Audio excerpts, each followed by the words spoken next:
Well, hey there folks, welcome back once again to the Hop House. It's Eddie here. It's time for another beer review and I'm doing some more local sort of Shropshire brewery beers. If you've just found us here on YouTube, welcome along to the Hop House. We're called that because we like hoppy beer, we like house music. If you like either of those or both, give us one of those. Give us a like, share, subscribe to this channel. So we're doing Shropshire breweries, local, well, West Midlands. There's a couple of Shropshire and then there's one of Black Country, a bit further out. I picked these beers up from an off-licence in Oakengates on the High Street. I think it's now ceased stocking a lot of these beers. I did chat to the Asian lad who owns it, the Asian guy who owned it, and he said he was getting them in just to see how this sold. Then following the last little beer haul I did from there, I walked past shortly after, about a week after, and where these beers were, there was a shelf full of like alcopops and stuff. So I think maybe they just didn't sell very well. But I managed to pick up a couple of bottles of ones that, well, these are beers that I wanted to review, but I can't really say I'm looking forward to them. There's a little story behind them. Shall I show you what we're going to review? Okay, so this is from a brewery called Stagger. Stagger Brewery. They class themselves as Bridgnorth, which is just south of Telford, but they're actually on a farm halfway between Telford and Bridgnorth. It's actually a Wolverhampton WV postcode, which I think Bridgnorth comes under actually. But this is their Shropshire Pale. It's a refreshing pale ale from Stagger Brewery. It's in a 500ml sort of stubby bottle. Stagger Brewery delivering a great pint. We'll read what it says on the bottle beforehand. This is their session ale, 3.8%, just a clear black bottle cap. So, I'll give you a little background behind Stagger because I've got this and I've got another beer of theirs, which I'm going to do next. So Stagger Brewery, they used to run my local pub up until about 2 years ago. So, if you've seen the videos we've done on the channel, I've been to the Roughton Brewery pubs, the Pheasant, where we did the Roughton beers, and the Wrekin Inn, which they've recently taken over. They also took over a pub in Oakengates. I've not done any videos there yet, and that's what I'd consider my local. In other words, I know a lot more people that go in there, I know the staff. It's called the Old Fighting Cocks. And Roughton Brewery took it over, I think about 2 years ago now. It was literally start of the year, it was just after Christmas when they took it over. Maybe 3 years, because COVID's been the best part of 2, hasn't it? But Stagger used to run it before that. They also have a pub over in Bridgnorth called the White Lion. I've never been. I should really go on a pub crawler. Bridgnorth is really good.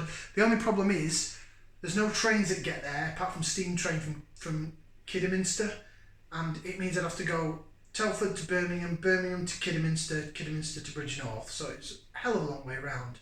And I think there's only like a couple of buses a day. Public transport is not easy to get to Bridgnorth. It's a place where everybody drives, and if you live there, you go out supping around there. And if you don't, you don't. So anyway, we are going to get the beer out into the glass in a minute. I just wanted to tell you this little story, background behind Stagger. So they ran this pub in Oakengates like they were running the one in Bridgnorth. So basically, they were overcharging for the beer. Now, in Oakengates, there's 3 pubs sort of across the road from each other, and they're all really good real ale pubs. There's one next door to the Fighting Cocks called The Station, and he specialises in Yorkshire beer as well. So, put it this way, they had competitors, but they were charging more. I mean, it got to a point where they had this on as their sort of house pale ale, 3.8%, and they were charging £3.40 or something for it, which is nuts. When the guy next door who's got all the Yorkshire beers and all other local ales is charging about £2.85 for a pint for stronger beer. You know, people voted with their feet, and they weren't, you know, then they started getting, for the guest beers, they only used to put like 2 guest beers on. People weren't a massive fan of their own beers, and they just didn't run the pub very well. And then when Roughton took it over, you saw the numbers come back, you've seen how successful the place has got. That's as me as a consumer. So, the way they ran the pub, I wasn't keen on. It wasn't for me, I wasn't a fan. So, when I saw these beers, I thought, do I really want to review Stagger beer? And then I was like, yes I will. Just purely to give them a grading on the beer alone. So that's my history behind Hop and Stagger Brewery and their pub management skills. So okay, so I've told you that. Now I'm going to push that away. That's gone, that's over there. That's nothing now to do with this review.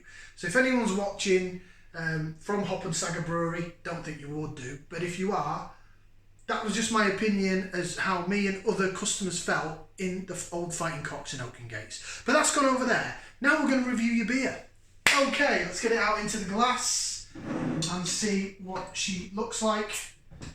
Now, I think it's a woman and a man, I think, that actually owned the brewery. It was a woman that was in the pub quite a bit. She said, oh, come down, we'll give you some tours of the brewery and the farm and this, that and the other. It never happened. But it wasn't the easiest place for me to get to, in all fairness. So probably part of that is on me as well. Right then. Your beer. In the glass. Again, it's got some chilled haze to it. I'll just turn it around so you're not getting the logo. Where is the logo? There it is. Right, so there you go.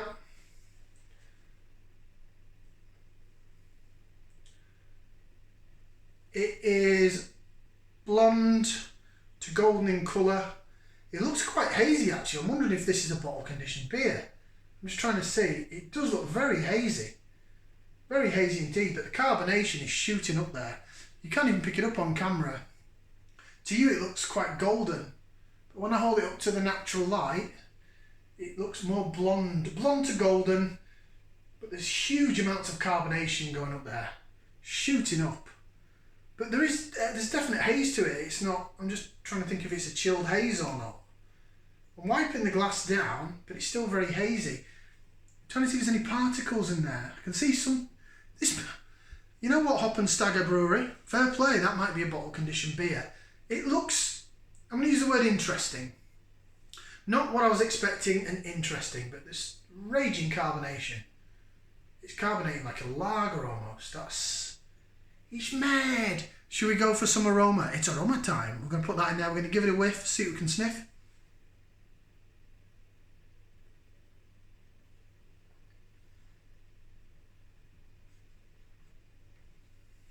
Not much. I remember having this on cask in the pub, and you know what, I didn't mind it. There was a bloke that used to come in all the time. He brought his 2 dogs in with him, and this is all he'd ever drink. He wouldn't move on, he wouldn't have any of the guest beers, he wouldn't even have any of the other beers. He was just stuck on this Shropshire Pale, or the SPA as they call it. Getting slight little bit of malt, bit of earthiness, peatiness, only slight. Yeah, it's almost like a Pilsnery type smelling malt I'm getting. But that's really all I'm getting. I'm not getting any hop content there.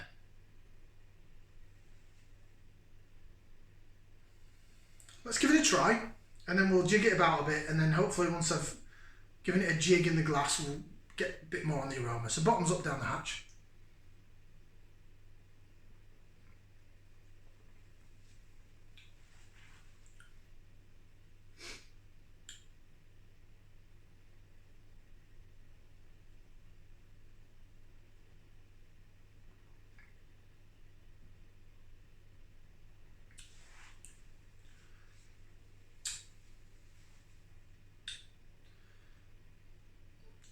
It's very traditional. Right, you're not getting anything on the aroma.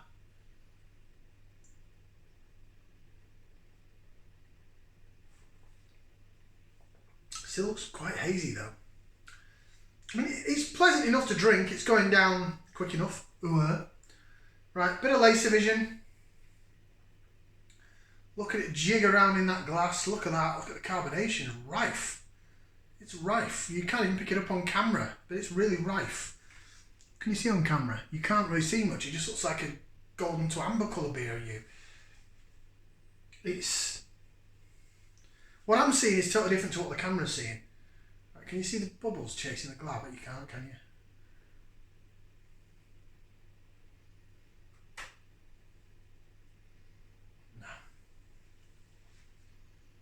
It's lighter than it looks on camera. There you go. See how much lighter it is there? See that? If I hold it up there, see that it's lighter? Still very subdued. It's more like, it's almost like a, yeah, like a lagery malt. This is the only smell I'm getting.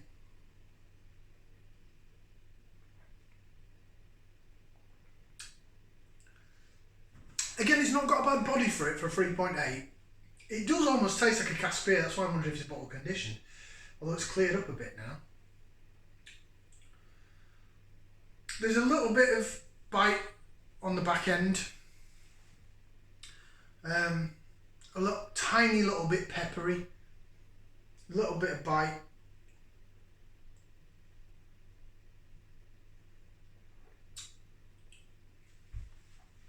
I remember it being a bit better than that, to be honest. This pale ale is subtly fruity with a refreshing bright finish. A fine all-round session ale. Hop and Stagger Brewery, delivering a great pint. Be selfish and keep it to yourself. SPA is too good to share. hopandstaggerbrewery.co.uk. Last time I looked on their website, it said Hop and Stagger was not available. So whether or not they're just doing maintenance to the website or whether these are not brewing anymore, I don't know. A pale straw coloured beer with a refreshing bright hop character. To enjoy this beer at its best, serve lightly chilled. Contains allergens, malted barley, wheat and sulphites. It's a CBRE assured independent British craft brewer. Hop and Stagger, Shropshire Pale.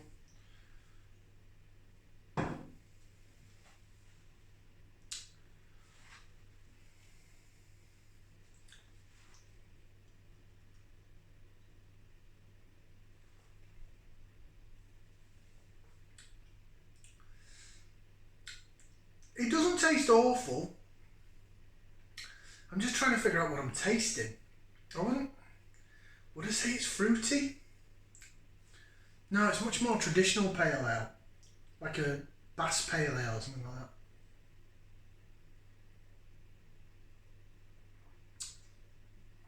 But the aftertaste is quite sort of Pilsner malty like to go with the smell. I've had enough of that. That on cask wasn't bad in the pub. In a bottle, it's not great. I'm not going to give it a thumbs down. I'd drink it again if someone bought me it, but I wouldn't buy it again. So that gives a rating of a thumb in the middle, either that way or that way, whichever way you want to look at it.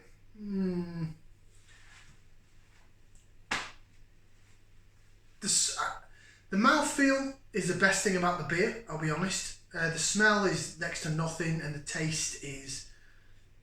There's taste to it, there's flavour to it, but not what I would expect. It doesn't taste British. I don't know what it tastes like. It just tastes like a bit of Pilsner malt in the back. It's really bizarre. But I thought it might have been bottle conditioned because it did come out really hazy. It's a bit disappointing. It's the thumbs in the middle. Thank you very much for watching. Like, share, subscribe. We'll see you again for another beer review right here on the Hop House. Ciao for now, people.